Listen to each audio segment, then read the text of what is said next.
numerasi pertama ya, yaitu tentang konten numerasi. Silakan kepada. Ya, Assalamualaikum warahmatullahi wabarakatuh. Apa kabar hari ini? Tetap semangat ya, insya Allah. Ada yang ulang tahun sekarang, Pak Ahmad akan berbagi bakso ya. Lebih semangat lagi bikin bakso. Kemudian Bu Ice akan syukuran juga karena tadi lancar presentasinya. Pada kesempatan ini saya akan menyampaikan dari sub AN, asesmen nasional itu ada 3 tadi ya, AKM, asesmen kompetensi minimum, kemudian survei karakter, kemudian survei lingkungan belajar. Dari AKM ada 2, yaitu tentang literasi, kemudian numerasi. Pada kesempatan ini saya akan menyampaikan numerasi bagian pertama. Ya, pengertian numerasi adalah kemampuan berpikir menggunakan konsep, prosedur, fakta, dan alat matematika untuk menyelesaikan masalah sehari-hari. Jadi, kalau Pak Gun itu memasyarakatkan olahraga dan mengolahragakan masyarakat, kalau saya memasyarakatkan matematika dan mematematikakan masyarakat. Sehingga matematika ini yang tadinya di ruang-ruang kelas harus hadir memberikan problem solving, menyelesaikan masalah sehari-hari pada berbagai jenis konteks yang relevan untuk individu sebagai warga negara Indonesia dan dunia. Kemudian komponen numerasi itu ada 3, yang pertama konten, yang kedua adalah proses kognitif, yang ketiga adalah konteks. Kontennya yang pertama ada bilangan, yang kedua ada pengukuran dan geometri, kemudian yang ketiga ada data dan ketidakpastian, ya. Dan keempat ada aljabar. Kemudian proses kognitifnya ada 3, ya. Yang pertama knowing, pemahaman, yang kedua adalah applying, penerapan, yang ketiga adalah penalaran reasoning. Kemudian konteksnya ada 3, konteks personal, konteks sosial budaya, dan konteks saintifik. Di saintifik inilah ada hubungan dengan materi lain. Ada intra matematika dan ada ekstra matematika. Kalau intra matematika konsep matematika tersendiri, kalau ekstra matematika berhubungan sama materi lain. Kemudian bilangan meliputi representasi, sifat urutan, dan operasi beragam jenis bilangan, bilangan cacat, bilangan bulat, pecahan, dan desimal. Kemudian pengukuran dan geometri meliputi bangun datar, menggunakan volume luas dalam kehidupan sehari-hari. Juga memberi pemahaman tersendiri tentang pengukuran panjang, berat, waktu, volume, debit air misalnya, serta satuan luas menggunakan satuan baku. Kemudian data dan ketidakpastian meliputi pemahaman interpretasi serta penyajian data maupun peluang. Ya, peluang. Peluang ini dari 0 sampai 1. Kalau peluangnya 0 berarti itu mustahil. Kalau dari 0 sampai 1 peluangnya berapa? Kalau 1 itu pasti. Jadi kalau Pak Yuli ingin berpeluang besar ikut tes PNS, tes PNS-nya jangan di sini ya. Karena misalnya 1 banding 100. Ikutnya di Papua ya. Biar 1 banding 1, formasinya 1, kemudian yang ikutnya juga 1. Kalau 1 banding 1 berarti peluangnya 1 lah itu. Berarti itu bukan ketidakmustahilan, tapi itu kepastian. Kemudian aljabar meliputi persamaan dan kebersamaan, relasi dan fungsi termasuk pola bilangan. Kalau yang belum ikut tes ya yang ini, pola bilangan ini jangan masuk ke bilangan, bukan rumpun bilangan, tapi pola bilangan ini rumpunnya aljabar. Karena nanti di pola bilangan punya suku ke n, nanti ada variabelnya. Kalau ada variabelnya itu masuknya ke aljabar. Kemudian proses kognitif, yang pertama level pemahaman ya, memahami fakta, prosedur serta alat matematika. Yang kedua penerapan, applying, mampu menerapkan konsep matematika dalam situasi nyata yang bersifat rutin. Contohnya kieu ya, contoh soalnya kieu kerjakeun eta rutin. Kemudian penalaran. Nah, kalau penalaran ada beberapa langkah. Pak, nah, contoh nama kieu soal nama kieu. Nah, kalau anak sudah kesulitan, sudah masuk ke penalaran. Kemudian penalaran dengan konsep matematika untuk mencari masalah yang bersifat non rutin. Kalau konteks, ada konteks personal berkaitan dengan kepentingan diri secara pribadi. Ada sosial budaya berkaitan dengan kepentingan antar individu, budaya, dan isu kemasyarakatan. Kemudian saintifik berkaitan dengan isu aktivitas serta fakta ilmiah baik yang relevan maupun yang futuristik. Dengan futuristik Pak Ibu. Aduh, habis baterai Pak ya ini.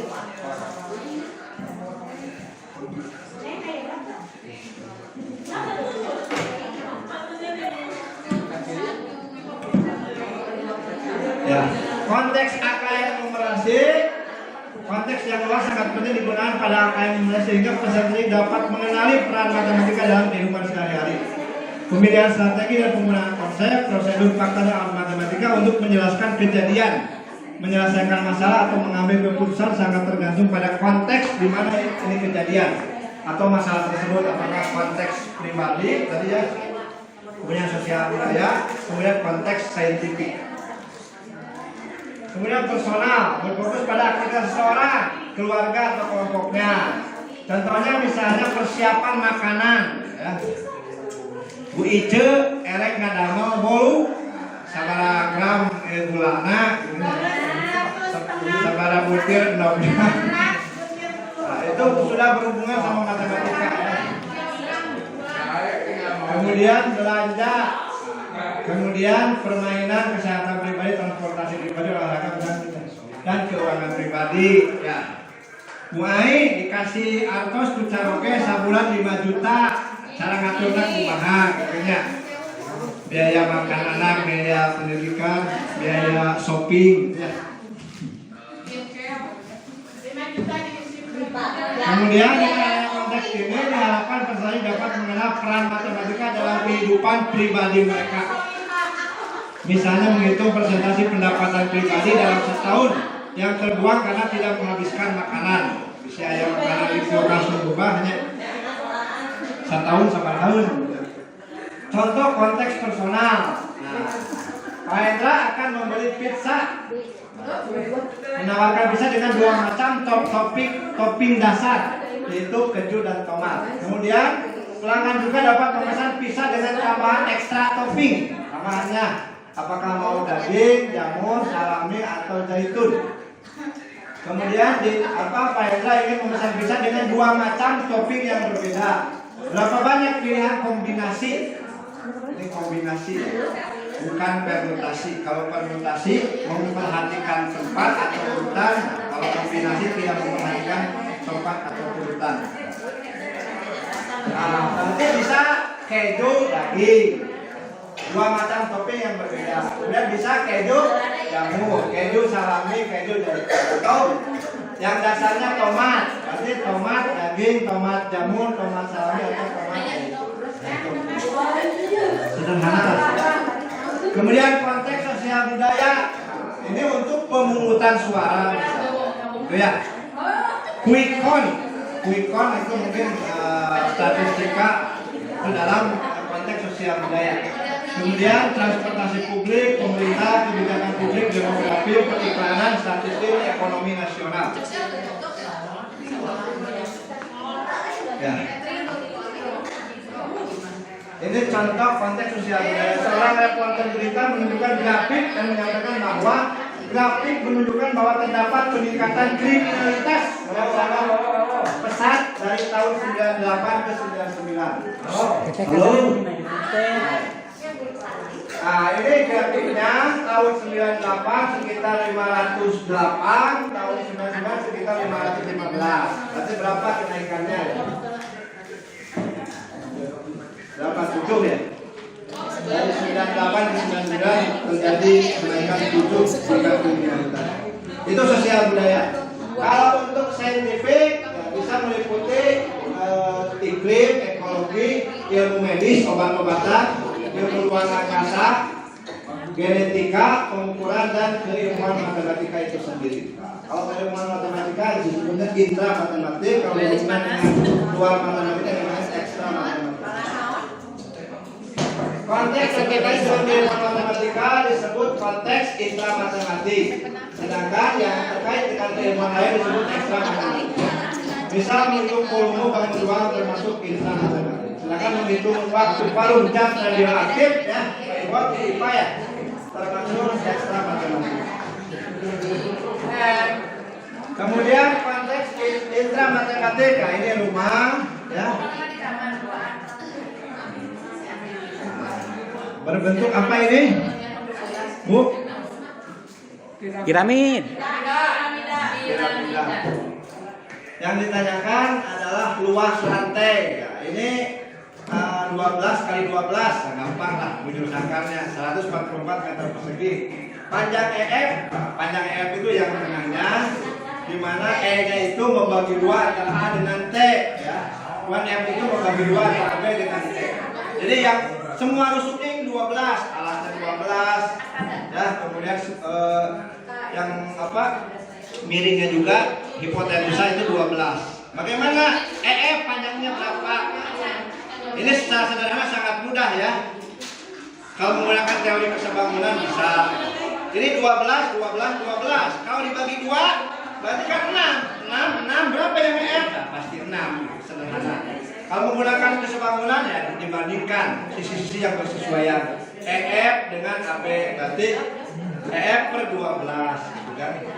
Kemudian 6 per 12. Jadi EF-nya ditentukan 6. Kemudian contoh konteks saintifik. Nah, ini untuk mengobati seorang pasien disuntik obat. Tubuh pasien secara bertahap mengolah obat sehingga setelah 1 jam hanya tersisa 60% obat yang masih aktif. Ini per 1 jam ini hanya tersisa 60% obat. Jam 8 itu 300 mg. Berarti jam 9 berarti sejam kemudian kali 60%. 60 kali 300 180 mg. Ini namanya barisan geometri. Kalau barisan aritmatika itu apa? Selisihnya harus sama. Suku kedua dikurangi suku pertama harus sama dengan suku ketiga dikurangi suku kedua. Kalau geometri suku kedua dibagi suku pertama harus sama dengan suku ketiga dibagi dengan suku kedua. Itu rasionya harus sama. Nah, untuk persentase distribusi soal untuk personal kelas 8 ini 40%. Untuk sosial budaya 40%, untuk saintifik intranya matematika sendiri cuma 7%. Ekstranya di luar matematika 13%. Ya, sekian number the universe. Hakikat dunia adalah angka Pythagoras. Sekian, assalamualaikum warahmatullahi wabarakatuh.